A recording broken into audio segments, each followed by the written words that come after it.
नमस्कार, स्वागत है आप सभी का सी न्यूज भारत में। मैं हूं आपके साथ ज्योति श्रीवास्तव। वक्त हो चुका है यूपी बुलेटिन का, जिसमें बात करेंगे बदायूं की, जहां बुलंदशहर जा रहे सिपाहियों की तेज रफ्तार कार सहसवान में पलटी। टायर फटने से हादसा हुआ, लेकिन एयरबैग खुलने से दोनों सिपाही सुरक्षित रहे। आखिर कैसे हुआ यह हादसा, चलिए बताते हैं।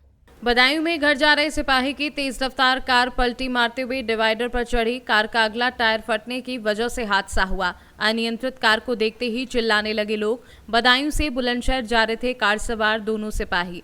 बदायूं के फायर स्टेशन पर तैनात है दोनों सिपाही। एयरबैग खुलने की वजह से दोनों सिपाही सुरक्षित हैं। बदायूं मेरठ हाईवे पर सहसवान के पहलवान ढाबा के सामने यह हादसा हुआ है। बदायूं से सी न्यूज संवाददाता अवि शर्मा की रिपोर्ट। बलिया में महाशिवरात्रि पर परिवहन मंत्री दयाशंकर सिंह ने शिवालयों में माथा टेका। शिव बारात में शामिल होकर युवाओं का उत्साहवर्धन किया। आयोजन कैसा रहा, देखिए इस रिपोर्ट में। बलिया में महाशिवरात्रि के पर्व पर देर शाम नगर में पहुंचे प्रदेश सरकार के परिवहन मंत्री दयाशंकर सिंह ने बाबा बालेश्वर नाथ सहित कई शिवालयों में माथा टेका। यहां से शिव बारात में शामिल होकर पूरी तरह मंत्री शिवमय हो गए। भक्ति में सराबोर होकर मंत्री सभी समितियों की बारात में शामिल हुए और युवाओं का उत्साहवर्धन किया। इस दौरान परिवहन मंत्री ने कहा कि प्रदेश के मुख्यमंत्री योगी आदित्यनाथ ने बलिया को मेडिकल कॉलेज की सौगात दी है, उसका निर्माण जल्द शुरू होगा। कहा मेडिकल कॉलेज का शिलान्यास मुख्यमंत्री से कराने का प्रयास होगा। इस दौरान हर्ष सिंह, संतोष सिंह, अमरीश पांडे, अनिल पांडे, शिवजीत चंदेल आदि लोग मौजूद रहे। बलिया से सी न्यूज संवाददाता आनंद दुबे की रिपोर्ट। झांसी के तहसील गरौठा बार संघ के अधिवक्ताओं ने कानून उल्लंघन और अधिकारों के हनन करने वाले बिल के खिलाफ जोरदार विरोध प्रदर्शन किया। क्या मांगे की, दिखाते हैं इस रिपोर्ट में। जिला झांसी के तहसील गरौठा बार संघ के सभी अधिवक्ताओं ने मिलकर कानून का उल्लंघन तथा अधिवक्ताओं के हनन करने वाले बिल के खिलाफ जोरदार विरोध प्रदर्शन किया। अधिवक्ताओं का कहना है ये बिल उनकी स्वतंत्रता, कार्यक्षेत्र और अधिकारों पर सीधा हमला है। प्रदर्शनकारियों ने नारेबाजी करते हुए इस बिल को तुरंत वापस लेने की मांग की। अधिवक्ताओं का कहना है कि अगर सरकार ने उनकी मांगे नहीं मानी तो वे आंदोलन को और तेज करेंगे। प्रदर्शन के बाद अधिवक्ताओं ने उपजिलाधिकारी को ज्ञापन सौंपा, जिसमें उन्होंने इस बिल को असंवैधानिक बताते हुए उसे वापस लेने की अपील की। उपजिलाधिकारी ने ज्ञापन स्वीकार करते हुए कहा कि इसे उच्चाधिकारियों तक पहुंचाया जाएगा। अधिवक्ताओं ने चेतावनी दी है कि यदि उनकी मांगों को अनसुना किया गया तो वे बड़े स्तर पर प्रदर्शन करने के लिए बाध्य होंगे। वकील साहब, आपका नाम क्या है?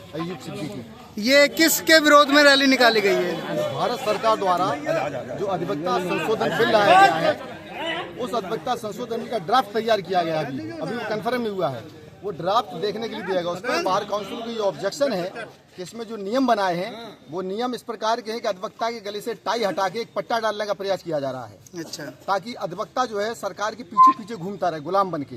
जो स्वतंत्रता है, जो अधिवक्ता अधिनियम में हमें स्वतंत्रता दी गई, उसका हनन किया जा रहा है। इसके विरोध में हम लोग हड़ताल कर रहे हैं। गरौठा को ज्ञापन दिया गया, आपकी क्या मांगे और ज्ञापन क्यों दिया गया?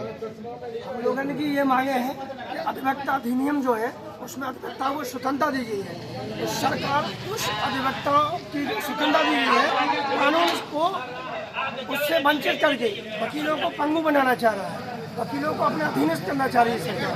और अधिवक्ता अवैतनिक काम करते हैं, किसी भी शासन सत्ता से कोई भी वेतन प्राप्त नहीं होता है। अधिवक्ताओं के लिए जो स्वतंत्रता दी गई है, उन स्वतंत्रता को और कम करना चाहती है सरकार और उनका हनन करना चाहती है अधिकारों का। वकील जी काली पट्टी बांध के काली पट्टी और सरकार का विरोध दिवस है। अध्यक्ष जी, कब तक यह विरोध प्रदर्शन चलता रहेगा? ये विरोध प्रदर्शन तो अभी तो बार काउंसिल के आह्वान पर आज ही के लिए है। अग्रिम आदेश जो भी हम लोग होगा संघर्ष जारी रखेंगे। झांसी से सी न्यूज संवाददाता अंकित साहू की रिपोर्ट। झांसी के गरौठा तहसील परिसर में स्थानीय प्रशासन द्वारा महिला जन सुनवाई का आयोजन किया गया, जिसमें सैकड़ों महिलाओं ने अपनी समस्याएं अधिकारियों के समक्ष रखी। कैसे सैकड़ों महिलाओं ने अपनी समस्याएं बताई, आइए जानते हैं। गरौठा तहसील परिसर में स्थानीय प्रशासन द्वारा महिला जन सुनवाई का आयोजन किया गया, जिसमें सैकड़ों महिलाओं ने भाग लिया और अपनी समस्याओं को अधिकारियों के समक्ष रखा। जन सुनवाई के दौरान महिलाओं ने घरेलू हिंसा, स्वास्थ्य सुविधाओं की कमी, शिक्षा, रोजगार और सरकारी योजनाओं से जुड़ी परेशानियों को उजागर किया। संबंधित विभागों के अधिकारियों ने उनकी शिकायतों को गंभीरता से सुना और समाधान का आश्वासन दिया। कार्यक्रम में उपजिलाधिकारी गरौठा अवनीश कुमार तिवारी, तहसीलदार मानवेंद्र यादव आदि सभी विभाग के अधिकारीगण मौजूद रहे। अनुपमा सिंह लोधी, सदस्य महिला आयोग उत्तर प्रदेश ने कहा, महिलाओं की समस्याओं का समाधान हमारी प्राथमिकता है। हम जल्द से जल्द इन मामलों का निपटारा करेंगे। महिला जन सुनवाई के आयोजन से महिलाओं में उत्साह देखा गया और उन्होंने प्रशासन को इस पहल की सराहना की। झांसी से सी न्यूज संवाददाता अंकित साहू की रिपोर्ट। झांसी के लाडले महादेव मंदिर में महाशिवरात्रि के अवसर पर श्रद्धालुओं ने भगवान भोलेनाथ का अभिषेक किया और शाम को भगवान की विशाल बारात बैंड बाजों और डीजे के साथ धूमधाम से निकाली गई, जिसमें सैकड़ों श्रद्धालु शामिल हुए। इस आयोजन की झलकियां इस रिपोर्ट में दिखाते हैं। झांसी में स्थित बुंदेलखंड के एकमात्र स्फटिक शिवलिंग मंदिर लाडले महादेव मंदिर सिविल लाइन पर महाशिवरात्रि कार्यक्रम के अंतर्गत सुबह से ही मंदिर पर श्रद्धालुओं की अपार भीड़ ने दूध, दही, शहद व जल से भगवान भोलेनाथ का अभिषेक किया।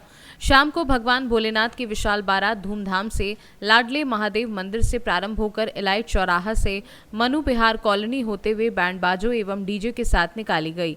भगवान भोलेनाथ की बारात में सैकड़ों की संख्या में श्रद्धालु बाराती रथ पर सवार भगवान भोलेनाथ के स्वरूप में आगे डीजे की धुनों पर धार्मिक गीतों पर नाच रहे थे।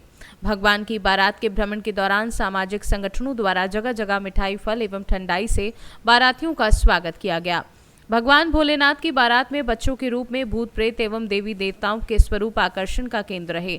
बारात का लाडले महादेव मंदिर पहुंचने पर भगवान भोलेनाथ का अभिषेक कर विवाह की रस्में निभाई गईं। तत्पश्चात विशाल भंडारा आयोजित किया गया, जिसमें सैकड़ों की संख्या में भक्तों ने प्रसाद ग्रहण किया।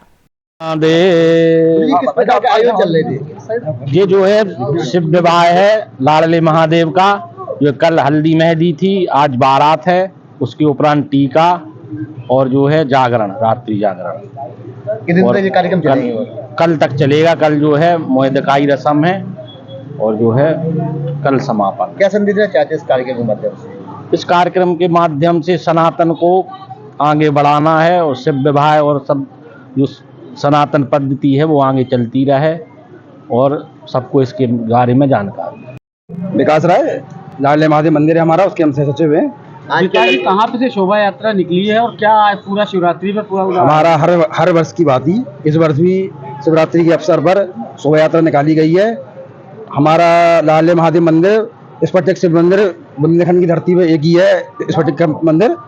आज हर वर्ष की बात ही इस वर्ष भी हमने शिवरात्रि के अवसर पर शोभा यात्रा निकाली, जो हमारे यहाँ से मंदिर से स्टार्ट होकर इलाज होती हुई मनु विहार कॉलोनी होती हुई वापस मंदिर पर आएगी। कितने वर्षों से निकाल रहे हैं? जी हमारा अभी मंदिर नया बना है, 3-4 वर्ष हुए हैं इसको बने हुए। 14 शोभा यात्रा निकाली जा रही है। इसके अलावा कब से यहाँ पे अनुष्ठान वगैरह चल रहा है? क्या क्या अनुष्ठान हमारे यहाँ? जैसे कि यहाँ शिवलिंग निर्माण वगैरह हुए हैं और कई कार्यक्रम हुए हैं। इसके अलावा बात के बाद भंडारा भी होगा। कल भगवान का हल्दी और मेहंदी का प्रोग्राम था कल। आज भगवान की बारात निकली, शादी है भगवान की। आशीष गुप्ता जी, क्या कार्यक्रम चल रहे थे और कितने दिन चलेंगे कार्यक्रम? ये कार्यक्रम शिवरात्रि का कार्यक्रम चल रहा था। ये लाडले महादेव मंदिर हम लोगों का है।